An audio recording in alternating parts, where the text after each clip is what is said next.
Hello friends, मैं CA पुरुषोत्तम Agarwal, CA inter और CA final में कॉस्टिंग का फैकल्टी।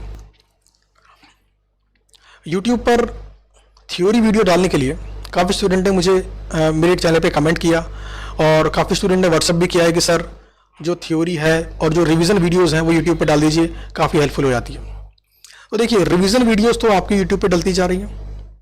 अब हम यहाँ पर बात कर रहे हैं थ्योरी की। तो अब यूट्यूब के ऊपर सीरीज ऑफ वीडियो डलेंगी जहाँ पर हम सिर्फ थ्योरी की बात करेंगे। और आपको बता दूं कि सीए इंटर एग्जाम के अंदर कॉस्ट एंड मैनेजमेंट अकाउंटिंग के पेपर में 20 नंबर की थ्योरी आती ही आती है। और थ्योरी एक ऐसी चीज है जिसमें आईसीआई ज्यादा उठापटक नहीं कर सकता, यानी कि ज्यादा खेल नहीं सकता। तो थ्योरी इन्हीं में से आएगी। डिफाइन बोल देगा या एक्सप्लेन बोल देगा, डिस्क्राइब बोल देगा, बट टर्म तो वही रहेगा। तो थ्योरी की इंपॉर्टेंस बहुत ज्यादा है CA inter cost and management accounting के पेपर में। बल्कि मैं तो यहां तक बोलता हूं अपने स्टूडेंट को कि theory is like a mother, यानी कि एग्जाम के अंदर प्रैक्टिकल को पिताजी बोले और थ्योरी को अगर माताजी मदर बोले तो मदर कभी धोखा नहीं देगी आपको। यानी थ्योरी के अंदर आपके गिने चुने क्वेश्चन है, उनको भी 3 पार्ट में तोड़ दिया, कैटेगरी ए, बी और सी के अंदर। तो कैटेगरी ए वाले आपकी हाईली इंपॉर्टेंट क्वेश्चन है, और कैटेगरी ए वाली थ्योरी अगर आपने कर ली तो मजा आ जाएगा, आराम से एग्जाम में कर लेंगे। कैटेगरी ए वाले थ्योरी क्वेश्चंस के आने के चांसेस ज्यादा होते हैं कैटेगरी बी और सी के कंपैरिजन में। और आपको बता दूं, कैटेगरी बी और सी में कौन सी थ्योरी आती है? कैटेगरी बी और सी के अंदर आती है वो थ्योरी जो प्रैक्टिकल क्वेश्चन बेस्ड है या जो प्रैक्टिकल ओरिएंटेड है। उदाहरण के लिए इकोनॉमिक ऑर्डर क्वांटिटी, मान लो थ्योरी के रूप में आ जाए कि explain economic order quantity 2 number का, आराम से लिख लेंगे आप। आपको अलग से उसे पढ़ने की जरूरत नहीं है, क्योंकि इकोनॉमिक ऑर्डर क्वांटिटी पूरा फॉर्मूला कैसे बना है, इसका मतलब क्या है, फॉर्मूला कैसे डिराइव हुआ है, ये पूरी की पूरी बातें बहुत डिटेल में हमने लेक्चर में कवर की है। तो वहां से आप बड़ी आसानी से लिख सकते हैं, कोई दिक्कत की बात नहीं। 2 नंबर पूरे मिलेंगे आपको। आपको अपनी लैंग्वेज में लिखना है, बिल्कुल स्पेसिफिक वही वर्ड्स आईसीए के स्टडी मैट से उठ के एग्जाम के पेपर में लिखें, सॉल्यूशन पेपर में लिखें, जरूरी नहीं है। कुछ कीवर्ड्स हैं हाँ जो लिखने चाहिए, बट उसके अलावा बाकी पूरा थ्योरी का जो आंसर है वो आप अपने शब्दों में दे सकते हैं। तो कॉस्टिंग पेपर जिनको मुश्किल लगता है सीए इंटर लेवल पर, यहां पर मैं सभी स्टूडेंट्स की बात कर रहा हूं ऑल ओवर इंडिया, अगर थ्योरी कॉस्टिंग पेपर आपको मुश्किल लगता है तो थ्योरी आपको बचा सकती है। 20 नंबर की थ्योरी एग्जाम में वही आनी है जो बुक के अंदर दी है। कैटेगरी ए, बी और सी में डिफाइन भी कर रखा है, और थ्योरी में आईसीआई ज्यादा उठापटक नहीं कर सकता है। तो अगर 20 नंबर आपने वो पक्के कर लिए तो एग्जाम में कैसे करना चाहिए आपको? सबसे पहले थ्योरी वाला क्वेश्चन ही कर लो। अगर आपने थ्योरी की प्रिपरेशन अच्छे से की होगी ना, और यहां पर मजे की बात यह है कि थ्योरी करने के लिए आपको ज्यादा टाइम डिवोट करने की जरूरत नहीं है। आपको थ्योरी को समझना है, एग्जाम में आराम से लिख लोगे आप। कुछ जगह एक आध हेडिंग या पॉइंट आपको याद करने पड़ेंगे, यानी कम मेहनत के अंदर 20 नंबर को आप सिक्योर कर सकते हो। अब सोचो, एग्जाम हॉल के अंदर आप बैठे हैं, कॉस्टिंग का पेपर आ गया आपके सामने, कॉस्ट एंड मैनेजमेंट अकाउंटिंग। सबसे पहले आपने करा थ्योरी वाला क्वेश्चन, क्योंकि थ्योरी में आप कॉन्फिडेंट है। 20 नंबर का थ्योरी का क्वेश्चन करने में आपको समय भी कम लगेगा, और आपका जो कॉन्फिडेंस बूस्ट होगा ना एग्जाम हॉल के अंदर, और उसका जो पॉजिटिव इंपैक्ट आपके बाकी पेपर के ऊपर पड़ेगा, उसकी बराबरी कर पाना पॉसिबल नहीं है अगर थ्योरी आखिरी में करते हैं वो वाले स्टूडेंट्स। तो थ्योरी पहले करनी चाहिए, लेकिन शर्त यह है थ्योरी आपने पढ़ी हुई हो, थ्योरी को आपने रिवाइज किया हो 2 से 3 बार, है ना। तो थ्योरी फ्लो में आप लिखें, उतना सोचना ना पड़े आपको, फ्लो में लिखते जाएं। उसने पूछा भाई इसके एडवांटेज डिसएडवांटेज डिफरेंसेस टॉपिक को एक्सप्लेन करें और फटाफट से लिख दें, ज्यादा सोचना ना पड़े आपको। तो अगर शुरू में आप 20 नंबर का थ्योरी का क्वेश्चन अटेम्प्ट कर लेते हैं तो आपका कॉन्फिडेंस बूस्ट हो जाता है। हालांकि पूरे पेपर को करने से पहले आपको देखना चाहिए कि कौन सा क्वेश्चन है जो आपको इजी लगता है। सबसे पहले इजी वाले क्वेश्चन को करिए, उसके बाद धीरे धीरे डिफिकल्टी लेवल को बढ़ाते जाइए। सबसे डिफिकल्ट क्वेश्चन जो आपको लगता है सबसे आखिरी में करिए, सबसे आखिरी में सबसे डिफिकल्ट क्वेश्चन। तो ये एक चीज आपको ध्यान रखनी है। अच्छा, यहां पर हम क्या करने वाले, हम पूरी थ्योरी कवर करेंगे। कहां से कवर करेंगे? स्टडी मैट से कवर करेंगे, प्रैक्टिकल एग्जांपल लेके कवर करेंगे, अच्छे से कवर करेंगे। तो इन यूट्यूब वीडियोस को आप 2 से 3 बार देखिए आराम से।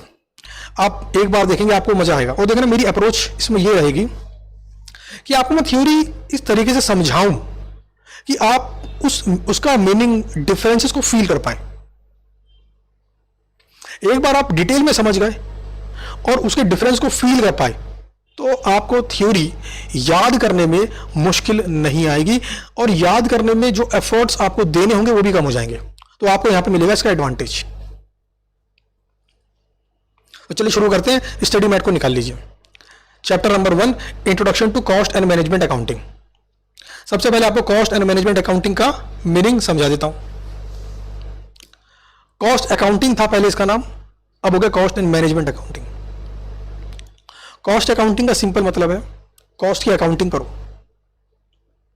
कभी भी कोई कंपनी जो मार्केट के अंदर अपने प्रोडक्ट को बेच के प्रॉफिट कमाना चाहती है तो उसे क्या निकालना पड़ेगा? पहले कॉस्ट। कॉस्ट कितनी आई एक प्रोडक्ट को बनाने में, इसकी जानकारी कंपनी को होनी चाहिए। उसके बाद उसमें अपना वो डिजायर्ड प्रॉफिट ऐड करके क्या निकाल लेंगे? Selling price. मार्केट में बेचना शुरू करो। तो ये होती है कॉस्ट अकाउंटिंग। बेसिकली कॉस्ट के डेटा को प्रॉपरली अकाउंट करना और जो जानकारियां आपको चाहिए कॉस्ट से संबंधित उनको गैदर करना और टॉप मैनेजमेंट को कम्युनिकेट करना। अगर मैं बात करूं यहां पर, तो कॉस्ट अकाउंटिंग को मैं आपकी डे टू डे लाइफ से भी लिंक कर सकता हूं।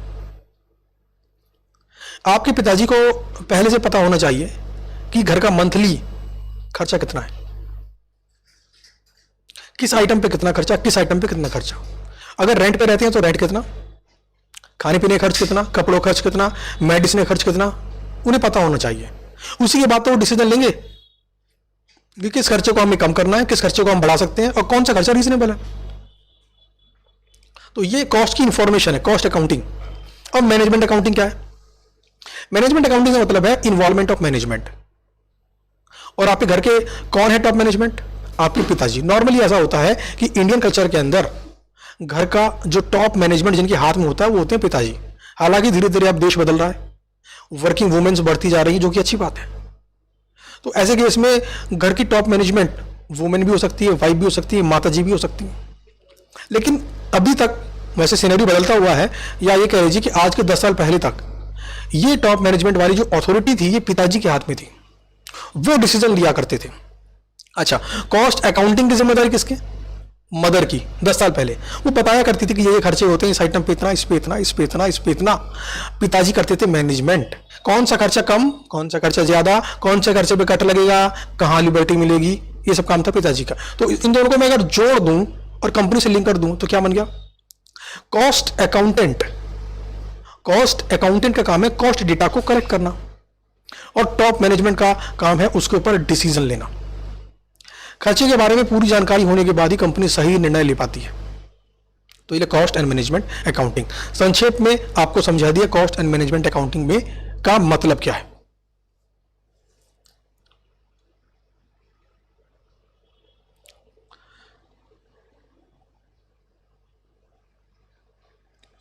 सबसे पहले बात करते हैं इंट्रोडक्शन की। ये आपका स्टडी मैट है, इंट्रोडक्शन। निकाल लीजिए स्टडी मैट, इंट्रोडक्शन।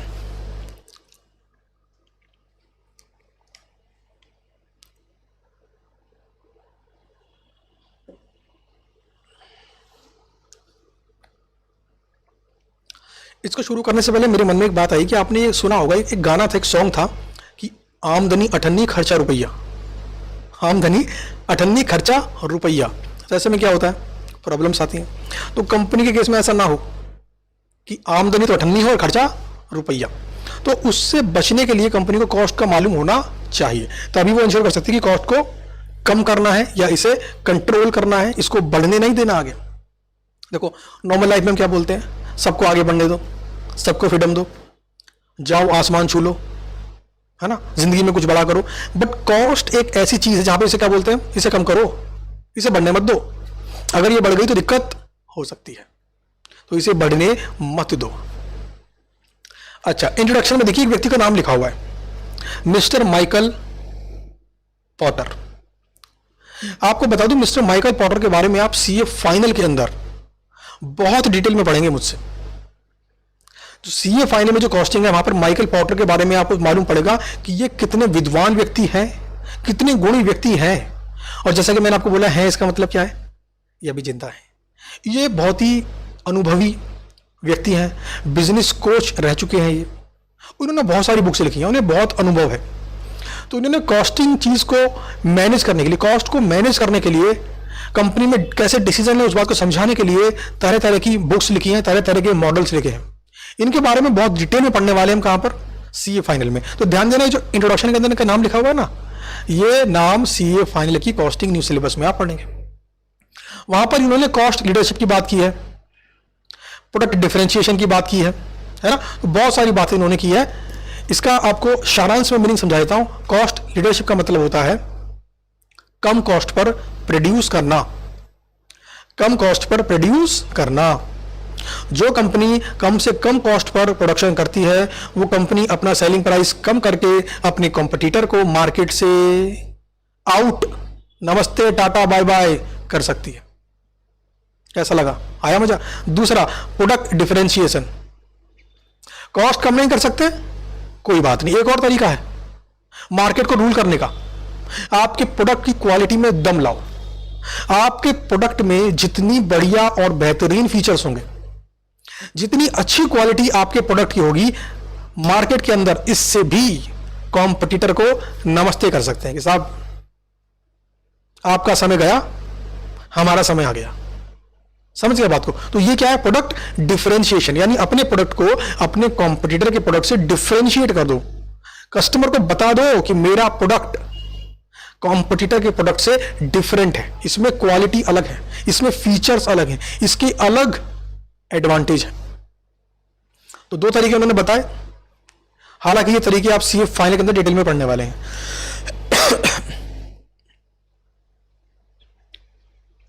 अब देखिए मीनिंग में यहां पर मैं जैसे बात करता हूं कॉस्ट। कॉस्ट माने क्या? Amount of expenditure, amount of expenditure. कुछ भी चीज, कोई भी खर्चा, क्या बोलेंगे उसको हम? कॉस्ट बोलेंगे। आपने बुक्स खरीदी, कॉस्ट। पेन खरीदा, कॉस्ट। लैपटॉप खरीदा पढ़ाई के लिए, कॉस्ट।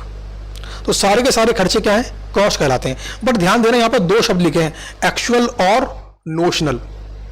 एक्चुअल मतलब आपकी जेब से एक्चुअल में पैसे गए, एक्चुअल में पैसे गए। दूसरा होता है नोशनल, पैसे गए तो नहीं मगर वो जाने के बराबर है। पैसे गए तो नहीं मगर वो जाने के बराबर है। अब इसका एग्जांपल लीजिए आप। एक व्यक्ति ने बिजनेस स्टार्ट किया, एक शॉप को रेंट पे लिया, धंधा शुरू किया। तो रेंट पे जो लिया, रेंट क्या है? कॉस्ट। दूसरा व्यक्ति, उसके पास भी एक शॉप थी। उसने अपनी शॉप को किसी व्यक्ति को किराए पे दे रखा था। वहां से मैंने क्या आ रहा था? किराया, रेंट, उसकी इनकम थी ये। समझ गए बात को? वो ओनर है, उसकी इनकम थी ये। अब ये इनकम थी उसकी। अब उसने निर्णय लिया कि वो इसमें बिजनेस करेगा। तो क्या रेंट आएगा? रेंट आना बंद हो जाएगा। तो इनकम का ना आना या आती हुई इनकम का रुक जाना, ये भी क्या है? कॉस्ट। बट ये कौन सी कॉस्ट है? Notional cost. इस प्रकार के कॉस्ट को हम अपॉर्चुनिटी कॉस्ट भी कहते हैं। अपॉर्चुनिटी क्यों? एक अपॉर्चुनिटी थी जिसके तहत हम रेंट रिसीव कर रहे थे हर महीने, उस अपॉर्चुनिटी को हमें छोड़ना पड़ा। तो जो अपॉर्चुनिटी थी, हम रेंट कमा रहे थे, वो अपॉर्चुनिटी हमारे हाथ से निकल गई, अपॉर्चुनिटी कॉस्ट। एक तीसरा व्यक्ति है, उसके पास भी शॉप है बट वो खाली पड़ी है, कोई रेंट नहीं आता। उसने निर्णय लिया कि इस शॉप पर बिजनेस शुरू करना है, धंधा शुरू करना है। तो बताओ, यहां पर रेंट आ तो नहीं रहा मगर आ सकता है। तो क्या ये रेंट की इनकम जो आ सकती थी, आ नहीं रही थी, क्या यह भी खर्चा है, हाँ या नहीं? इसका जो भी आंसर है वीडियो को यहीं पर पॉज करो, पहले कमेंट में लिख के बताओ कि इसका आंसर क्या है। उसके बाद हम इसका आंसर मैं दूंगा अभी, लेकिन पहले वीडियो को यहीं पॉज करो और कमेंट में लिख के बताओ कि अगर रेंट, खाली दुकान पड़ी थी, रेंट नहीं आ रहा था, खाली दुकान पड़ी थी, रेंट नहीं आ रहा था और उस पर अब दुकान लगाने की बात चल रही है, तो क्या वो रेंट जो आ सकता था, क्या वो भी कॉस्ट है, यस और नो? कमेंट करके बताओ। अब सुनो इसका जवाब, हाँ जी ये भी कॉस्ट है। कौन सी कॉस्ट है ये? Notional cost. तो पहले खर्चे को पहचाना कि कौन सा खर्चा खर्चा है। देखो, पैसा हमारी जेब से जाए या फिर आता हुआ पैसा रुक जाए, या फिर पैसा आ सकता था और अब आने के चांस भी खत्म हो गए, तो तीनों ही केस में क्या है ये? कॉस्ट। इसे बोलते हैं कॉस्ट। फिर कॉस्टिंग क्या होता है? कॉस्टिंग मतलब technique and process of ascertaining cost, यानी वो तौर तरीके, वो मेथड जिनकी मदद से कॉस्ट को निकाला जाता है। अगर मैं आपसे पूछूं, एक छोटा सा एग्जांपल आपसे पूछूं कि बताओ भाई, आपकी कॉस्ट पर सब्जेक्ट क्या है? बता सकते हो आप? Cost per subject. Cost per subject मतलब एक सब्जेक्ट को पढ़ने की कितनी कॉस्ट आपको इनकर करनी पड़ती है। तो आप क्या बोलोगे? आपके सब्जेक्ट हैं, सारे के सारे सब्जेक्ट, उनके लिए आपने कोचिंग क्लास भी ली, मार्केट से रजिस्टर खरीदा, पेन खरीदा, कैलकुलेटर लिया और अगर आपने, और जैसे कि जमाना भी चल रहा है पेन ड्राइव क्लासेस का, तो आपने पेन ड्राइव भी खरीदी, लैपटॉप भी लिया उसके लिए। तो ये जो सारे खर्चे आपने किए, इन सब खर्चों को जोड़ दो और इन सब खर्चों को जोड़ के कर दो डिवाइड बाई ऑल सब्जेक्ट। अगर आपने 8 सब्जेक्ट हैं बोथ ग्रुप, तो डिवाइड बाई 8, और अगर आप निकाल लो एक ग्रुप का तो डिवाइड बाई 4। क्या आ जाएगा? Cost per subject. तो कैसे निकाला आपने कॉस्ट? सिंपल है, total cost divide by number of subject. ये क्या एक मेथड है, इसी को बोलते हैं कॉस्टिंग। इसी को क्या बोलते हैं? कॉस्टिंग। समझ में आ रहा है? Cost accounting, process of ascertaining cost. Accounting basically means कि कॉस्ट को प्रॉपर्ली रिकॉर्ड कर दो। कॉस्टिंग के अंदर भी एंट्रीज बनती हैं, तो उसको प्रॉपर्ली रिकॉर्ड कर दो। इसके भी अपने फॉर्मेट हैं जहां पर आपको कॉस्ट को रिकॉर्ड करना पड़ेगा। सारे खर्चों को एक ही हेड में ना डालकर अलग अलग हेड में डाला जाता है ताकि उसे हम कंट्रोल कर सकें। एग्जाम्पल के लिए, घर के अंदर बहुत सारे खर्चे होते हैं, फूड कॉस्ट, रेंट कॉस्ट, है ना, कपड़ों की cost, cloth cost, miscellaneous cost, medical cost. तो जितने भी खर्चे एक घर में होते हैं, उन सब खर्चों को इनके रेस्पेक्टिव हेड में डालना इसीलिए अच्छा माना जाता है, इसलिए फायदेमंद माना जाता है कि आपको मालूम पड़ेगा किस हेड के अंदर कितना खर्चा हो रहा है और आप इसे प्रॉपरली कंट्रोल भी कर पाओगे। अगर मिसलेनियस खर्चा ज्यादा हो रहा है तो पक्की बात है पापा आपकी पॉकेट मनी काटने वाले हैं, आपकी पॉकेट मनी में कटौती होने वाली है। सुधर जाओ, पढ़ाई करो, ध्यान दो। तो और अगर फूड कॉस्ट कम हो गई है तो चेक करेंगे यार फूड कॉस्ट कम क्यों हो गई, तो देखेंगे अगर फूड कॉस्ट कम हुई है, क्वालिटी में कोई कमी नहीं आई, तो बहुत अच्छी बात है ये तो, वरना इसको भी इंप्रूव करो, बढ़ने दो कॉस्ट को, क्योंकि फूड अच्छी क्वालिटी का आपके लिए बेहद जरूरी है। तो इसलिए अलग अलग हेड में डालकर एक प्रॉपर मेथड के अंदर कॉस्ट को टोटल किया जाता है, उसको एक्यूमुलेट करके निकाला जाता है ताकि उसको हम प्रोसेस कर सकें।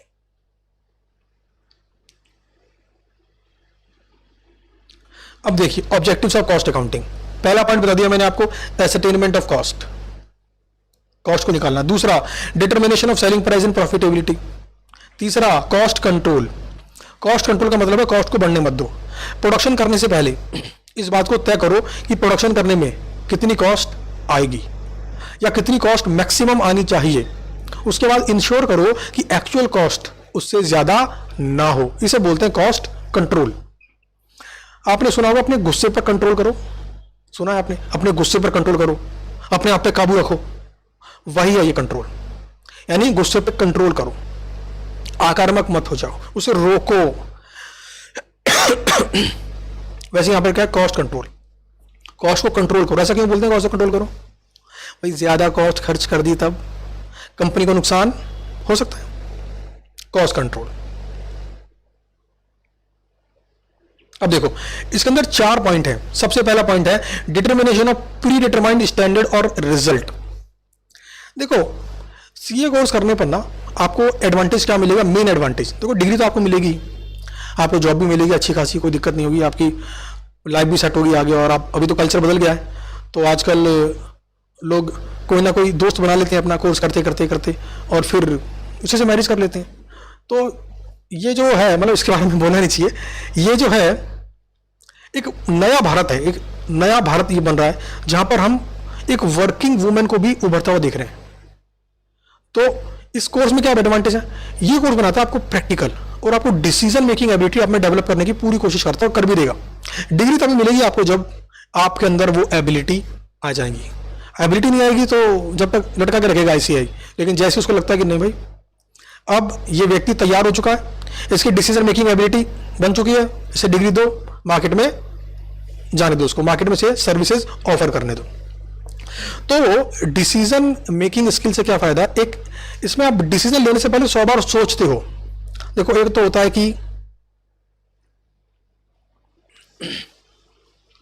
है कि यार तुरंत डिसीजन ले लो फटाफट से। एक होता है सोच समझ के लो। फायदेमंद कौन सा?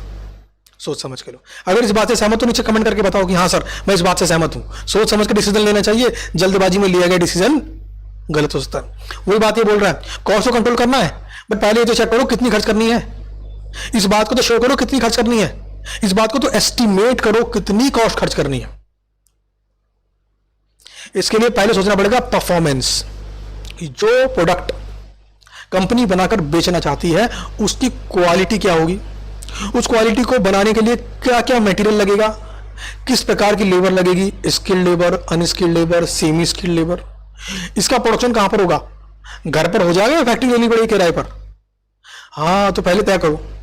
उसके बाद आपको मालूम पड़ेगा कि एक यूनिट को बनाने में मैक्सिमम इतना खर्चा आना चाहिए, मान लो 100 रुपए पर यूनिट। तो पहला पॉइंट क्या बोलता है? Determination of pre determined standards and results, यानी परफॉर्मेंस। फिर सेकंड,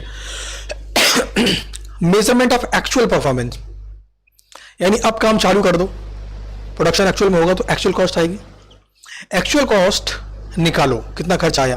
थर्ड पॉइंट, कंपेयर करो। फोर्थ पॉइंट, वेरिएंस निकालो, दोनों के बीच का डिफरेंस निकालो और एक्शन लो। तो ये पूरा प्रोसेस है आपका। पहले एक परफॉर्मेंस सेट करो, उसके बाद उस परफॉर्मेंस को मीट करने के लिए कितना स्टैंडर्ड कॉस्ट इनकर करनी चाहिए।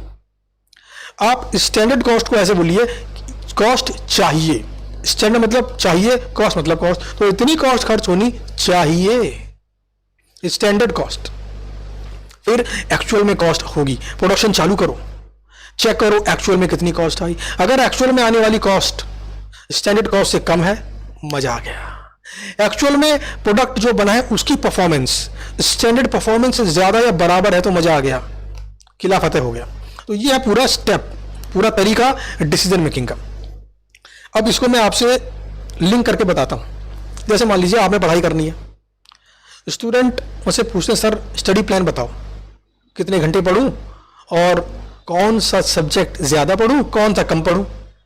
तो देखो, स्टडी प्लान कैसे बनेगा आपके लिए स्पेसिफिक, आपका अपना, आपके लिए कैसे बना सकते हैं आप, इस बारे में बात करूंगा डिटेल के अंदर।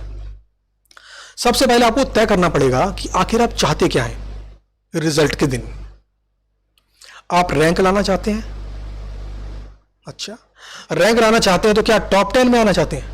अच्छा टॉप 10 में आना चाहते हैं आप। अच्छा टॉप 10 में आना चाहते हैं तो भैया कितने मार्क्स लाने पड़ेंगे? निकाल लिया? कैसे निकाला? पिछले स्टूडेंट्स की परफॉर्मेंस को देखो, जो रैंक 1 लाए हैं, 2 लाए हैं, 3 लाए हैं, 4 लाए हैं, कितने मार्क्स उनके आए हैं, लिखो, एक रजिस्टर में लिखो, आपको पता पड़ जाएगा यहां पर कि यार इतने मार्क्स लाने पड़ेंगे भैया।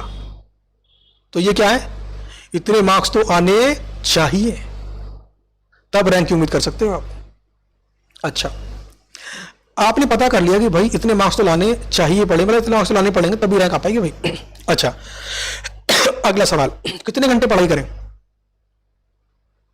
अच्छा कितने घंटे पढ़ाई करें, इसके लिए आप उन टीचर्स की बात सुने जो इस बारे में आपको एक्चुअल में सही गाइडेंस दे रहे हैं। 6 घंटे में रैंक आ सकती है क्या? 99% जवाब है नो, एक्सेप्शन हो सकते हैं। अगर रैंक लानी है तो भाई 10-12 घंटे का एवरेज निकलना पड़ेगा। मैंने एवरेज बोला है, कभी कभी कम पढ़ोगे, कभी कभी ज्यादा।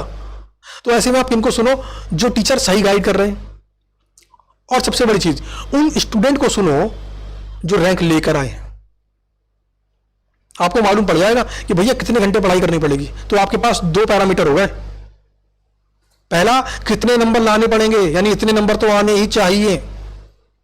दूसरा, इतने नंबर आने के लिए कितने घंटे तो पढ़ाई करनी ही पड़ेगी, यानी इतने घंटे तो पढ़ाई करनी ही चाहिए। अब देखो इसके बाद क्या होगा। अब आप खुद को एनालाइज करो। ये तो आपने मार्केट को एनालाइज किया, पास्ट परफॉर्मेंस को एनालाइज किया, है ना। आपने चेक किया कि आपको कितनी मेहनत करनी पड़ेगी। अब चेक करो कि ये सब पढ़ाई करने के लिए जो मार्क्स लाने पड़ेंगे आपको किस प्रकार से लाने हैं। कुछ सब्जेक्ट ऐसे होंगे जहां पर आपको, जिनसे आपको प्यार होगा। कुछ स्टूडेंट को थ्योरी पेपर से प्यार होता है। प्यार मतलब है जब उसे पढ़ाई करते तो मन लग जाता है, एक मन सा लग जाता है, मन करता है कि पढ़ते जाओ, एक मजा आने लगता है कि यार मजा आ गया, पढ़ते रहो यार। समझ में आ रही बात? माइंड में कोई स्ट्रेस नहीं है, आराम से पढ़ रहे हैं, मन में बात फील भी हो रही है कि हाँ मैं पढ़ाई कर रहा हूं, जो पढ़ रहे हैं समझ में भी आ रहा है, तो लगेगा ही नहीं आपको आप पढ़ाई कर रहे हैं। आप कूलली पानी की तरह बह जाएंगे, आप पढ़ाई के फ्लो में चले जाएंगे। तो ये बात आपको खुद देखनी पड़ेगी कि कौन से वो सब्जेक्ट हैं जहां पर आपको प्यार है। तो देखो, जहां पर आपको प्यार है वहां पर आपको अपनी 100% एफिशिएंसी देनी पड़ेगी, क्योंकि यही वो सब्जेक्ट है जहां पर आप ज्यादा मार्क्स लाकर एग्रीगेट को बीट करोगे और रैंक लेकर आओगे। ठीक है। अच्छा, अब आप बोलोगे सर कुछ सब्जेक्ट ऐसे भी तो हो सकते हैं जहां पर मुझे प्यार ही नहीं है, जो मैं जबरदस्ती करता हूं। सर ठीक है, एग्री करता हूं, ऐसा हो सकता है और ऐसा होता ही है। इसका तरीका यह है कि या तो उनसे जबरदस्ती प्यार करो, जबरदस्ती पढ़ाई करो, टाइम बनाओ, 4 घंटे पढ़ूंगा, 6 घंटे पढ़ूंगा, 8 घंटे पढ़ूंगा, पढ़ो, फिर उसे छोड़ो मत। लेकिन अगर आपको लगता है कि यार ये सब्जेक्ट है, मन नहीं लग पा रहा इसके अंदर, तो फिर आप एक काम कर सकते हैं, स्कैनर में उसकी पास्ट कैटेगरी देखें और जो मेन चैप्टर्स हैं, मेन चैप्टर्स वो कितने मार्क्स के आए हैं पहले, उनकी क्या इंपॉर्टेंस रहती है एग्जाम के अंदर, उसको स्टडी करें और फिर उन सब्जेक्ट में उन चैप्टर पर ज्यादा स्ट्रेस रखें, बाकी को थोड़ा सा नॉर्मल कर लें। लेकिन रैंक लानी तो मेहनत तो करनी पड़ेगी। तो ये सब काम करने पे बन जाएगा आपका प्लान। यानी आपने पहला काम कर दिया, determination of pre determined standard और रिजल्ट। दूसरा काम, अब पढ़ाई चालू करो। कितने घंटे पढ़े लिखो, कितना आउटपुट आया लिखो। मेन क्या है? आउटपुट। 16 घंटे किताबों के सामने बैठने के बाद भी आउटपुट अगर 4 घंटे का आ रहा है, मजा नहीं आ रहा, बेकार है। ध्यान देना पड़ेगा कौन सा पॉइंट डिस्ट्रैक्शन का, कहां पर आपका टाइम वेस्ट हो रहा है, वो कौन सा पॉइंट है जहां पर आप डिस्ट्रैक्ट हो रहे हैं, आपका पढ़ाई में मन नहीं लग रहा है। यानी आपको क्या करना पड़ेगा, अपनी परफॉर्मेंस को मेजर करना पड़ेगा। Point number 2। Point number 3, comparison. अब कंपेयर कर लो, क्या होना चाहिए था, क्या एक्चुअल में हुआ, दोनों को कंपेयर कर लो। इसमें जो डिफरेंस आ रहा है उसी को बोलते हैं वेरिएंस। ऐसा पॉइंट नंबर 4, इसको एनालाइज करो। आपने सोचा था कॉस्टिंग के आज 18 क्वेश्चन करूंगा, 9 घंटे पढ़ाई करूंगा, लेकिन आप सिर्फ 8 ही घंटे पढ़ पाए, क्वेश्चन भी आप कम कर पाए। तो रीजन को आइडेंटिफाई करो, क्या रीजन रहा वो, क्यों कम पढ़ पाए आप, आपका मन क्यों नहीं लगा, क्या रहा वो डिस्ट्रैक्शन वाला पॉइंट, किससे बातें कर रहे थे आप व्हाट्सएप के ऊपर। इसको एनालाइज करो तो समझ में आ गई पूरी बात, चारों पॉइंट, कि कैसे आप भी इसको इंप्लीमेंट करके अपनी इंप्रूवमेंट ला सकते हो अपने आप, और कैसे कंपनियां इसको इंप्रूव करके इंप्लीमेंट करके इंप्रूवमेंट लेके आती हैं। अगला पॉइंट है cost reduction, real and permanent reduction in unit cost. Simple सा मतलब यार, 1 यूनिट पहले 10 रुपए की बनती थी, अब बनती है 9 रुपए की, 1 रुपया गया है रिडक्शन। बट ये परमानेंट होना चाहिए। ऐसा नहीं कि भाई 10 बार में से 1 बार हो गया, पूरे साल में से 1 बार हो गया कि अरे बड़ी कम कॉस्ट बन गई, ऐसा नहीं। It should be permanent. अक्सर अब ऐसा ही होगा, अब 9 रुपए पर बनेगा भैया, ये हर बार 10 पे बनता था, अब 9 पर ही बनने वाला है, ये परमानेंट। दूसरा पॉइंट है रियल। रियल मतलब है एक्चुअल में कॉस्ट कम हो। ध्यान देना, जो कॉस्ट अकाउंटेंट है आपके यहां पर, ऐसा नहीं फिगर को मैनिपुलेट कर रहा है वो।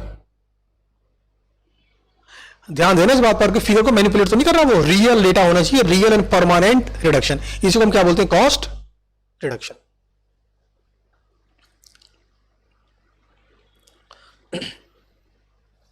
अब देखिए यहां पर है वैल्यू चेन एनालिसिस। ये किसने बताया था? मिस्टर माइकल पॉटर ने। आपको फिर से बता दूं, value chain analysis model CA final का टॉपिक है, आपको समझा देता हूं। ये एनालिसिस ये बोलता है कि जो भी एक्टिविटी आप करते हो अपने पर्पस को अचीव करने के लिए, उस एक्टिविटी को दो कैटेगरी में तोड़ दो।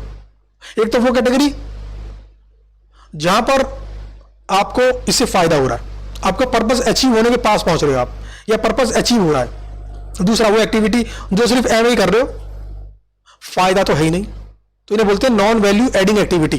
क्या बोलते हैं इन्हें? इन्हें बोलते हैं नॉन वैल्यू एडिंग एक्टिविटी। तो ये पॉटर साहब ने क्या बोला कि साहब ऐसी एक्टिविटी को हटा दो, काम की थोड़ी है कोई, ये तो बेकार एक्टिविटी है। अब कंपनी केस में कैसा होता है? सपोज करो ये है कंपनी की फैक्ट्री का स्पेस, ऐसे बनते हैं जी मेरे चित्र, समझा दूंगा मगर आपको बात। और ये रहा आपका स्टोर रूम, SR लिखा है मैंने स्टोर रूम, और ये मान लो फैक्ट्री है, शॉर्ट में लिख दिया FACT डॉट फैक्ट्री। यहां पर क्या होता है जी? फैक्ट्री में होता है जी प्रोडक्शन, स्टोर रूम में क्या होता है जी? वहां पे रखा रहता है मटेरियल।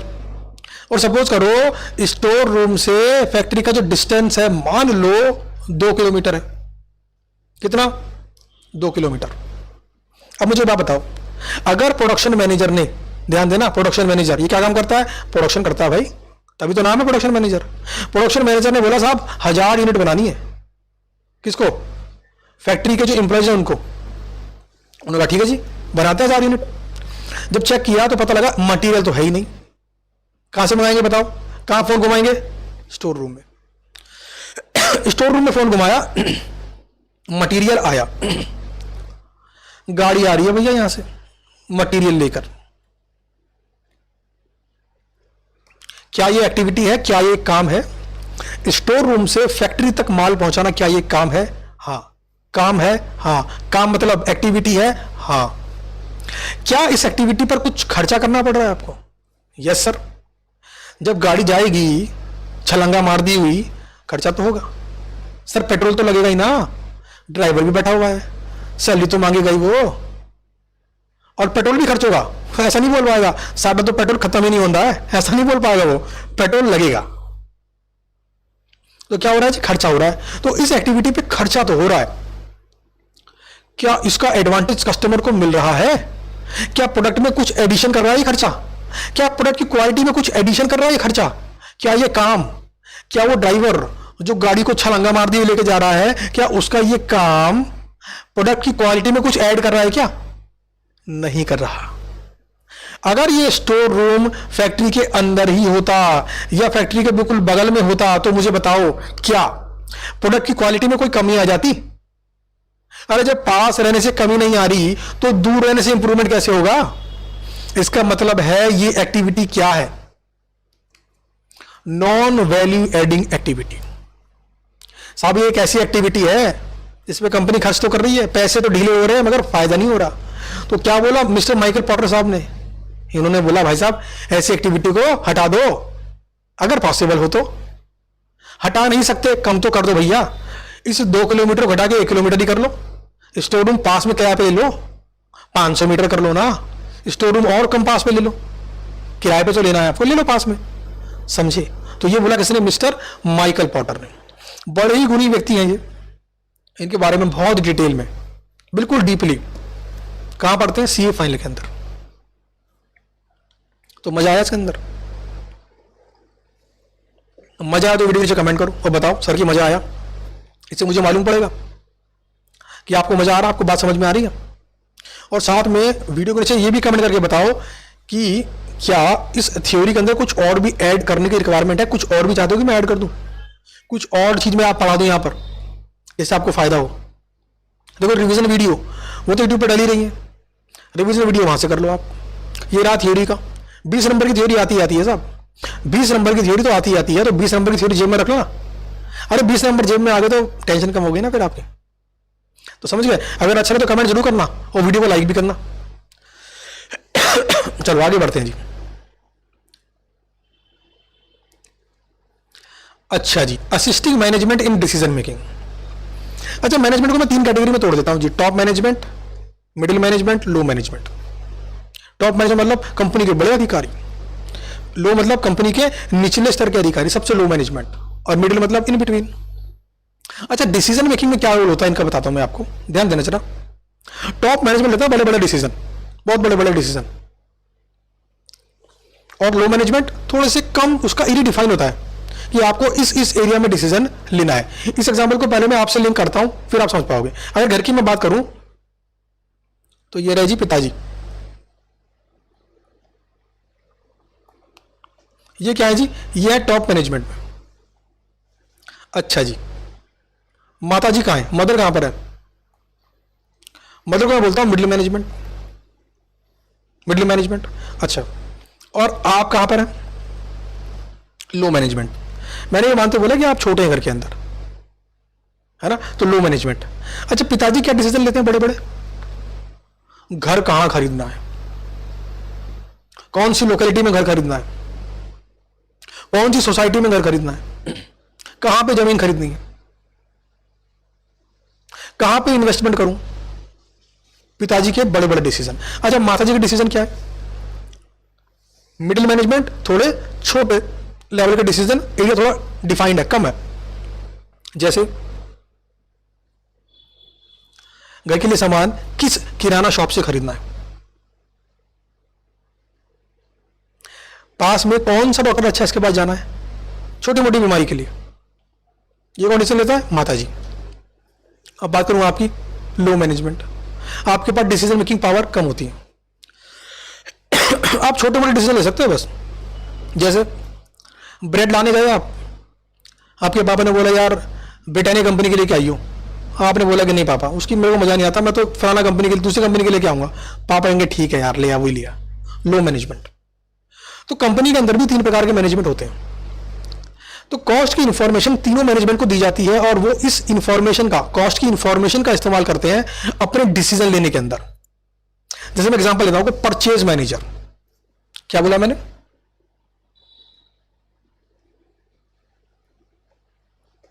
भाई साहब एक है परचेज मैनेजर, बताओ जरा क्या करते होंगे, सोच के बताओ जरा, नीचे कमेंट करो क्या करते हैं ये। परचेज करते हैं सर, ये सही कहा आपने। क्या परचेज करते हैं? Raw material.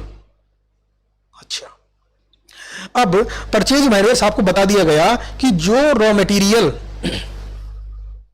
प्रोडक्शन में इस्तेमाल होता है, उस रॉ मटेरियल को अगर कंपनी इंटरनली प्रोड्यूस करे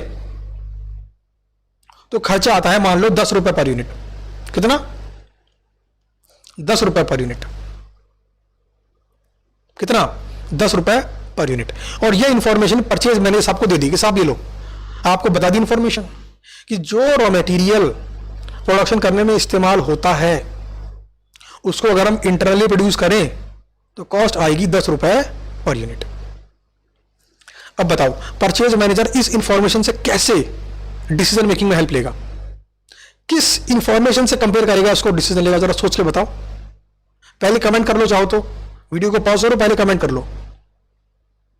अब बताता हूं मैं, परचेज प्राइस से कंपेयर करेगा इसको, मार्केट में जाएगा सप्लायर के पास, उनसे कोटेशन लेगा। मान लो सप्लायर बोलता है भाई 11 रुपए पर यूनिट दूंगा। अब बताओ मैन्युफैक्चरिंग कॉस्ट है 10 रुपए और मार्केट में कोटेशन मिली 11 रुपए की। बताओ भाई क्या डिसीजन ले परचेज मैनेजर, उसे बाहर से खरीदना है कि नहीं खरीदना है? उसे बाहर से नहीं खरीदना है। क्यों भैया 1 रुपए महंगा क्यों खरीदे? जब वही चीज वही क्वालिटी कम खर्चे पे घर में बने तो बाहर से क्यों खरीदे? वही चीज वही क्वालिटी कम खर्चे पर घर में बने तो बाहर से क्यों खरीदे? तो ये इंफॉर्मेशन का इस्तेमाल करते हैं मैनेजमेंट के लोग और डिसीजन मेकिंग में उनको इससे हेल्प मिलती है। चलिए आगे बढ़ते हैं।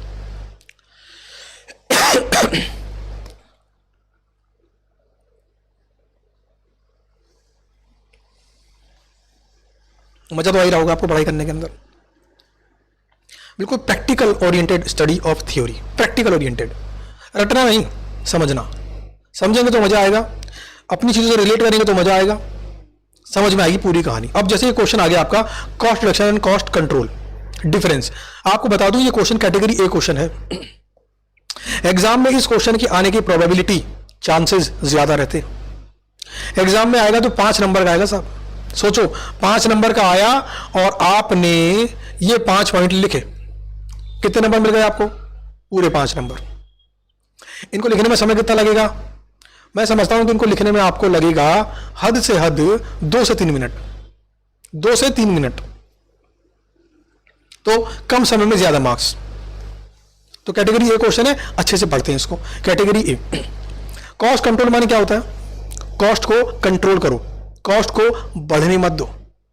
जैसे आपके पापा ने सपोज करो आपको 200 रुपए दिए, आपको रजिस्टर मार्केट से खरीदना था। आप कहे अपने पापा के पास, अपने पापा को बोला पापा मुझे रजिस्टर खरीदने हैं, नोट बनाने, उसके ऊपर नोट्स बनाने। पापा ने 200 रुपए दिया आपको। 200 रुपए क्या आपके लिए? लिमिट। तो क्या करोगे आप? जो आपका actual purchase cost of register है 200 रुपए से ऊपर तो नहीं जाने दोगे, क्योंकि 200 से ऊपर खर्च कर दिया आपने, 220 का लेकर आ गए तो हो सकता है पापा 20 रुपए ना दें आपको। आप बोलो पापा 20 रुपए मेरी पॉकेट मनी से भी खर्च हो गया, 220 का आया। पापा बोलेंगे भाई देख ले 200 मैं तो दे चुका हूं, अब तू मजे कर भैया उसी के अंदर। तो कॉस्ट कंट्रोल। अब बात करते हैं रिडक्शन की।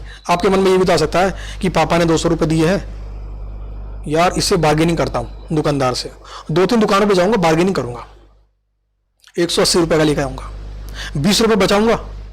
क्या होगा आपको क्या होगा इससे? फायदा। हो सकता है पापा के पास आप जाके बोलेंगे पापा आपने 200 दिए थे, 180 में आ गए रजिस्टर, 20 रुपए क्या मैं रख लूं? पापा मना करेंगे आपको? नहीं मना करेंगे, बोले ठीक है रख ले यार। तो कॉस्ट कंट्रोल और कॉस्ट रिडक्शन में बेसिक डिफरेंस क्या है? कॉस्ट कंट्रोल मतलब कॉस्ट को बढ़ने मत दो, कंट्रोल करो।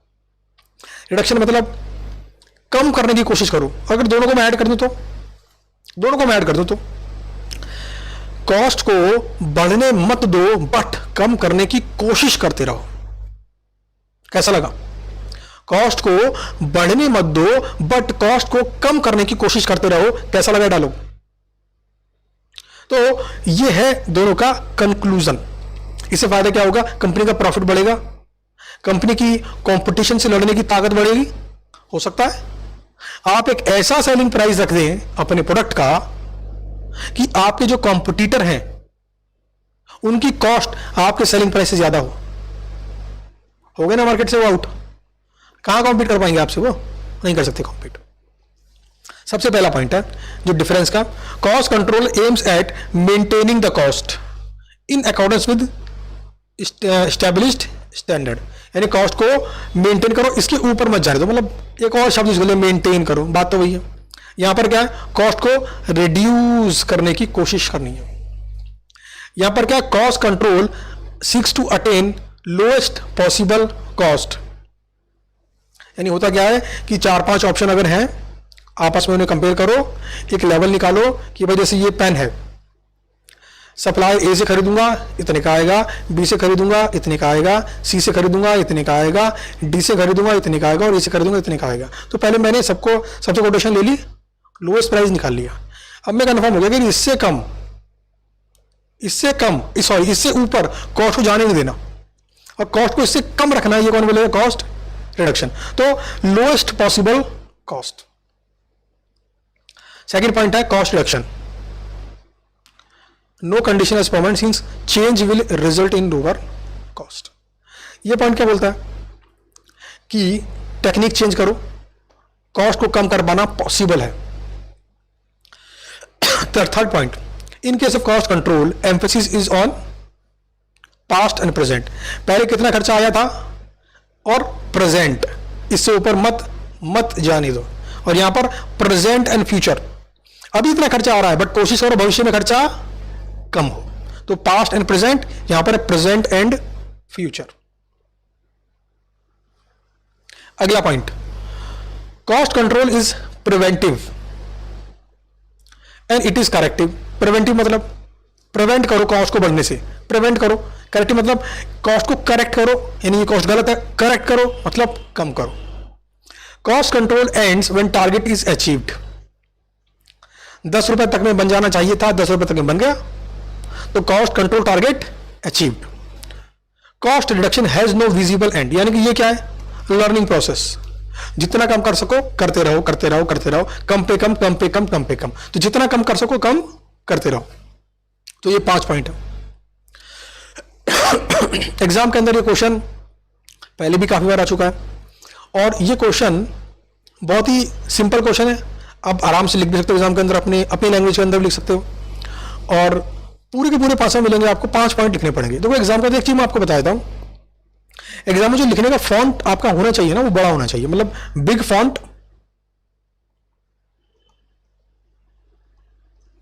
Big font. एंड पेपर को थोड़ा लिमिट कर दो। जैसे मान लो ये आपका पेपर है जिसके ऊपर आप आंसर लिख रहे हो, मतलब शीट, तो यहां पे स्केल से लाइन खींच दो और यहां पर स्केल से लाइन खींच दो और यहां पे कुछ नहीं लिखना आपको, ब्लैंक।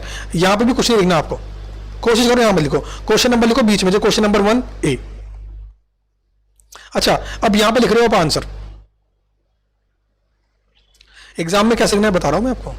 यहां पे लिखना है आपको आंसर, तो ध्यान देना आपको बड़े फॉन्ट साइज लेने चाहिए, मतलब लिखते हुए आपको बड़े फॉन्ट में लिखना है, छोटे फॉन्ट मत कर दो। मतलब अगर मैं एक फनी तरीके से बताऊं तो आपने डॉक्टर की हैंडराइटिंग देखी होगी, डॉक्टर के पास कभी ना कभी तो गए होंगे आप अपने किसी दोस्त को लेकर, रिलेटिव को लेकर, उनकी राइटिंग देखी आपने कितनी होती, छोटी छोटी छोटी छोटी। वैसे नहीं लिखनी, वैसे नहीं लिखनी, आपको बड़े फॉन्ट में लिखनी है और स्पीड में लिखनी है।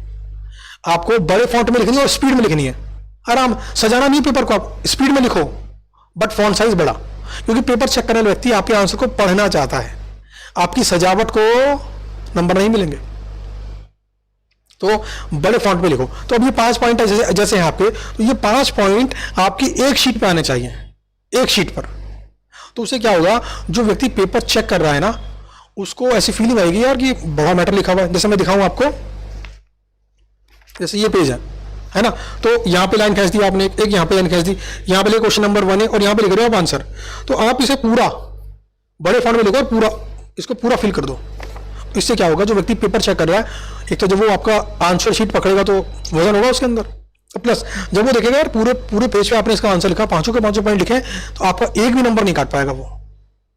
इस बात पर ध्यान देना। तो ये तरीका मैंने बताया आपको कि कैसे आप कर सकते हैं एग्जाम में आंसर की राइटिंग। लगभग समय हो गया है, अगला टॉपिक देखते हैं क्या है, इस पे वक्त लगेगा। चलिए तो फिर एक काम करते हैं, आज की वीडियो को यहीं पे करते हैं पूरा, और उम्मीद करता हूं आपको वीडियो अच्छी लगी होगी। और जैसे हमने आराम आराम से बिल्कुल तरीके से थ्योरी को पढ़ना शुरू किया है, तो आप कमेंट करके जरूर बताना मेरे को कि आपको कैसा लगा, क्या प्रैक्टिकल एग्जाम्पल से आप लिंक कर पाए जो चीज़ें मैंने आपको बताई, और आपको मजा आया कि नहीं आया। क्योंकि इन लेक्चर्स को करने से बेनिफिट ये होगा आपको कि आपको थ्योरी फील होगी, और एक बार थ्योरी आपको फील हो गई तो एग्जाम में आपको लिखना नहीं पड़ेगा। फील से मतलब आप फील करो, जो भी चीज़ हम यहाँ पे लिख रहे हैं उसको आप समझो, महसूस करो, आपको महसूस होगी वो चीज़, आपको सोचना एज ए ओनर। तो ठीक है, चलिए इस वीडियो को आप ढेर सारा प्यार दीजिएगा, और अगर वीडियो आपको अच्छी लगी तो लाइक करिएगा। लाइक करने से मुझे पता लगेगा कि आपको मजा आया है। तो ऐसी वीडियो और बनाने के लिए मैं मोटिवेट होऊंगा, और मैं मोटिवेट हो जाऊंगा, और मैं इसकी पूरी सीरीज बनाऊंगा, पूरी सीरीज सारी की सारी थ्योरी कवर करेंगे स्टडी मैट से। चलिए मिलते हैं आपसे अपनी अगली वीडियो के अंदर। Thank you.